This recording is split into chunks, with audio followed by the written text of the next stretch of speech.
We are heading into the most important time of the year for retail. The fourth quarter and the holiday season can be literally a make or break time of the year for many of them. And with some of the dynamics we're seeing in the economy right now, it makes us wonder just what we might be looking at for sales this holiday season. Pleasure to be joined today by Mina Fader, who is Managing Director of the Baker Retailing Center here at the Wharton School. Mina, great to talk to you again. How are you? Good, good. Thank you so much for having me.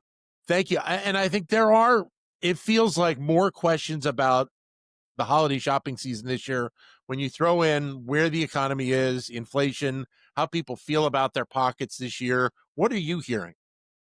So I'm hearing overall that the growth rate, it's a little bit all over the map, but what I'm hearing is around 4% is what we're expecting in terms of retail, sales growth.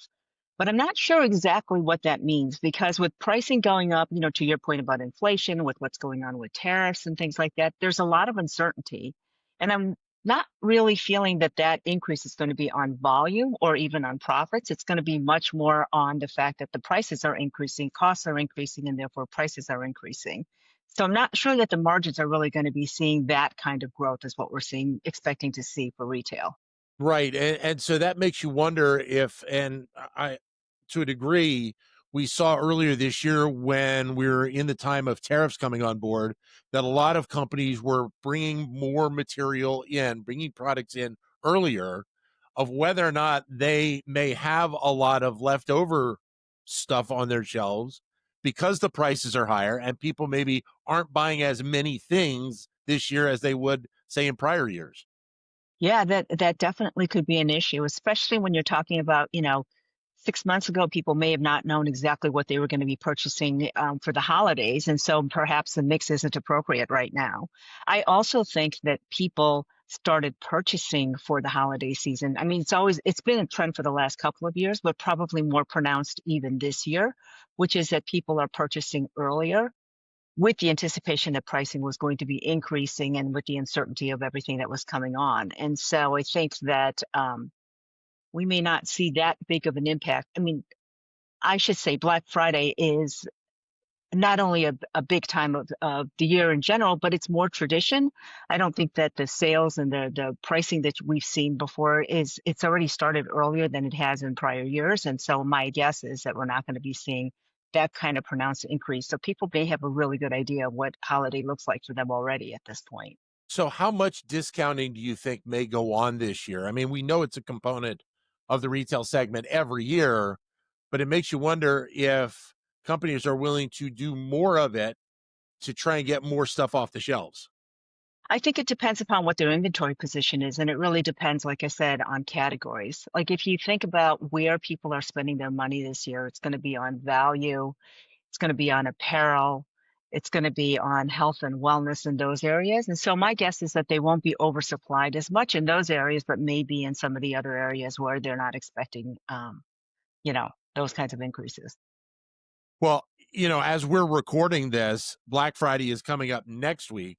So there's still lots of questions about what we're going to see at that point of the season as well. Certainly, I think that the whole e-com world has changed a bunch of, in terms of how people think about shopping these days. But I still think there's two things that I think that are happening. Black Friday is still Black Friday. Here, it's a tradition. So people, I think, see that as an experience that people want and wanted. And right now, experience is such a big thing that I think people are still going to be going out on Black Friday. I mean, these stores that open at 6 o'clock in the morning or 5 o'clock in the morning or midnight or whatever time it is. I think those lines and all of that stuff. I mean, there's a fun component to that, which is the reason why people do that. And so I think that will still exist. But at the same time, the e-com world certainly has taken, some of those sales earlier in the time period, and people are willing to buy last minute. So I think that's going to happen as well.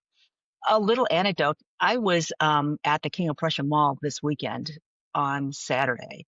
There wasn't a parking spots to be had in the mall at all, and so I think people are shopping. People want to be in the stores, and I think that that's a really good thing to see. So are we seeing a recovery? And I guess because of the pandemic, a lot of people wondered what the mall was going to be like in the years ahead. Are we seeing a larger recovery in the malls than maybe even we expected to occur. Yeah, I think so. I really do. I think that people are interested in going to the store.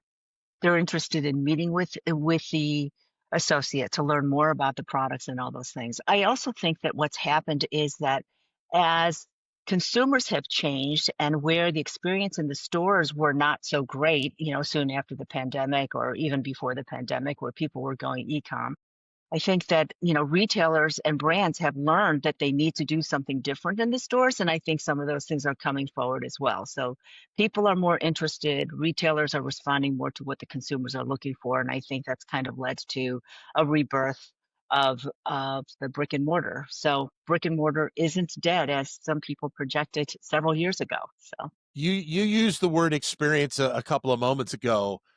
I remember a couple years ago, we saw a pattern developing of people wanting to buy experiences at the holidays more so than stuff. Is that still a component that's significantly in play right now? I do think it is. I think that especially when you start taking a look at the socioeconomic classes and kind of where people are overall, I think that at the very top tier, people will continue to want to do fabulous experiences, and I think that matters a lot. I think, though, when you start talking about people who are more cramped, who have issues right now with regards to the uncertainty of the economy, with their employment situation, and things like that, you're probably going to see much more value kind of shopping. Experiences still, but it'll be on a much smaller scale. And the necessities are going to come first. And so I think you'll see a bit of a bigger dichotomy than was there before. So, and it's interesting you bring that up because I read a couple of articles where retail CEOs were talking about how the consumer seems to be more price savvy than ever before, and that kind of I think leads into exactly what you were saying right there. Yeah, I think that, the discount stores, the TJXs, the Walmarts, I mean, those kinds of providers will really see um, a lot of consumers coming in. There's also been a growing reliance on credit as well by the consumer. Is there should we be concerned that it seems like it's so much of a reliance on credit to get through right now?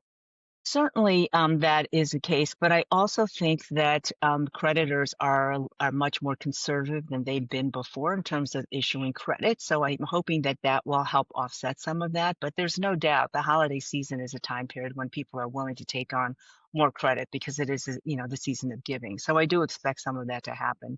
But I think that the economy and where things are right now is top of everybody's minds. And so from that standpoint, I think people are being much more cautious. And again, I touched on it at the top, but if you can, give your own perspective on it, how important these 3 months, this fourth quarter of the year is for retailers as they head into the next calendar year. I think it's holiday season is always important. Back to school, holiday seasons, those are probably the two big areas where retailers count on a big piece of their margins and revenue to come from. And I think that that's absolutely still the case. And it'll be a strong indicator of what's going to happen for next year as well. Mina, great to talk with you. Thanks very much for your time today. Thank you. Speak to you soon, hopefully. Bye bye. Thank you very much. Mina Fader, who is managing director of the Baker Retailing Center here at the Wharton School.